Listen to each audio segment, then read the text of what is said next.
ছোট একটা ভিডিওতে আপনাকে ওয়েলকাম। সো আমরা যারা নতুনরা আছি তারা কিন্তু ফটোশপে আসার পর ফটো এডিট করার পর আমরা কিন্তু জেপিজি আকারে ফটোগুলো সেভ করতে পারি না।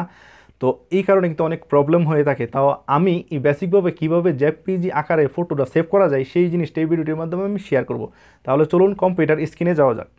তো আমি আমার ল্যাপটপ স্ক্রিনে চলে আসবো। ল্যাপটপ স্ক্রিনে আসার পর আমাদের যে কাজটা করতে হবে, তো আমার যেহেতু ফটোশপে আমি সেভ করব জেপিজি আকারে, তো আমরা ফাইলে চলে যাব। আমরা অলরেডি একটা ইমেজ এডিট করা আছে, দেখতে পাইতেছেন।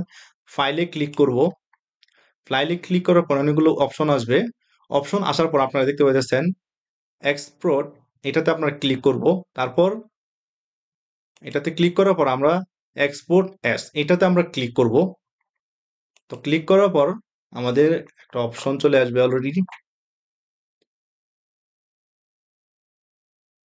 অপশনটা দেখতে পাইতেছেন এখানে। তো ফ্রন্ট আমরা অনেক এগুলো খেয়াল করার কোনো প্রয়োজন নাই। যদি আমরা দেখবো কনভার্টস টু 8 জিবি সিলেক্ট করা আছে কিনা, বাস এটা দেখবো। আর ফ্রন্ট এটা পিএনজি জেপিজি আকারে আছে কিনা দেখতে পাইতেছেন, জেপিজি আকারে আছে কিনা। আপনারা কিন্তু পিএনজি আকারেও সেভ করতে পারেন। তো আমি জেপিজি আকারে সেভ করে আমি আপনাদেরকে দেখাচ্ছি, এটা হলো সবখানে শো করবে। তো এক্সপোর্ট এটাতে আমি ক্লিক করে দিব।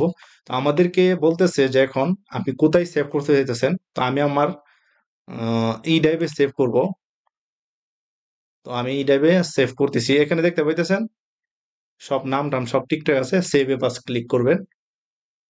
তো ওকে, অলরেডি সেভ হয়ে গেছে। আমি এটাকে মাইনাস করে আমি আপনাদেরকে দেখে দিচ্ছি সেভ হয়েছে কিনা। তো দেখতে পাইতেছেন অলরেডি ফটোটা কিন্তু এখানে সেভ হয়ে গেছে ইমেজটা। যদি ভিডিওটি ভালো লেগে থাকে অবশ্যই আমার চ্যানেলটিকে সাবস্ক্রাইব করবেন। ধন্যবাদ সবাইকে ভিডিওটি দেখার জন্য।